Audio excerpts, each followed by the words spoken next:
Hi, my name is Jane Ludwig, and I am a sophomore here at CSB. I am a Hispanic Studies and Psychology major with a minor in secondary education, hoping to become a Spanish teacher. I completed my teacher's shadow in January of 2018 at Northfield High School in Northfield, Minnesota, where I graduated high school from.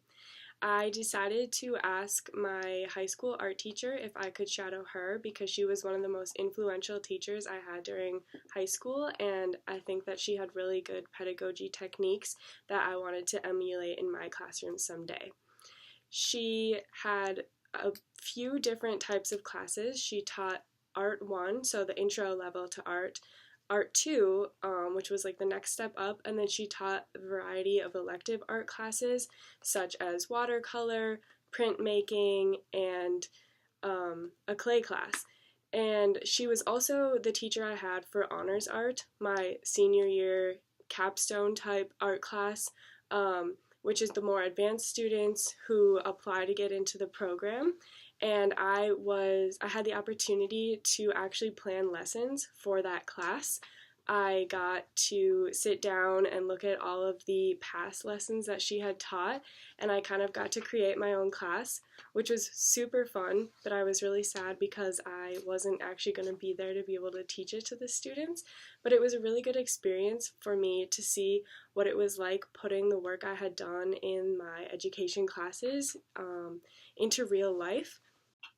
As an art teacher, Mrs. Nori had quite a bit of time to kind of prep for her class and take more of like a guide on the side stance in her classrooms, and so I actually had a lot of time to talk to her during the time when I was shadowing, and I got to see the like the behind the scenes version of what it was like to be an art teacher, what it was like to be in her place, and she really inspired me to want to become the kind of teacher that helps students become the best that they can be and not necessarily learn the content or master their techniques, but really become well-rounded individuals that are reflective and motivated to do their best, even if it's in a subject that they don't necessarily like or understand or want to pursue.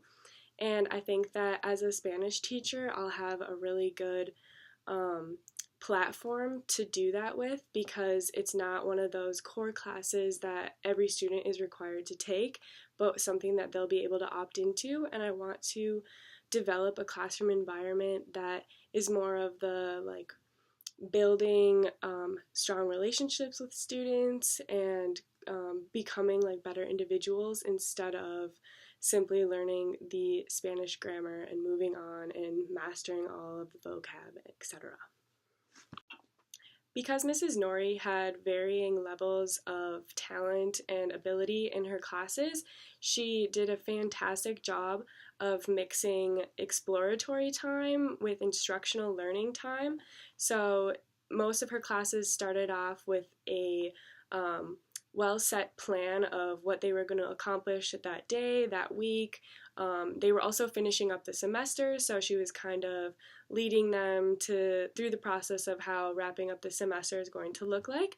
And she also provided a lot of good history and more theory of art instead of just assigning them a project and letting them be free. She kind of built that foundation for them to be able to understand what they were trying to achieve, but then giving them plenty of space to develop what kind of artwork they felt motivated to produce. And that's also the kind of teacher I would like to become, someone who gives them the foundation and the instruction and kind of the framework, but then lets the students explore and develop into their own types of students. Overall, the teacher shadow I did with Mrs. Nori was a great experience because I got to see how she led her classroom, how she gave them the ability to develop their own individual styles, and I also got to create my own lesson plans for a class that I got to participate 2 years prior, and it was really exciting being back in the school that I grew up in, knowing that someday I might return to be a teacher.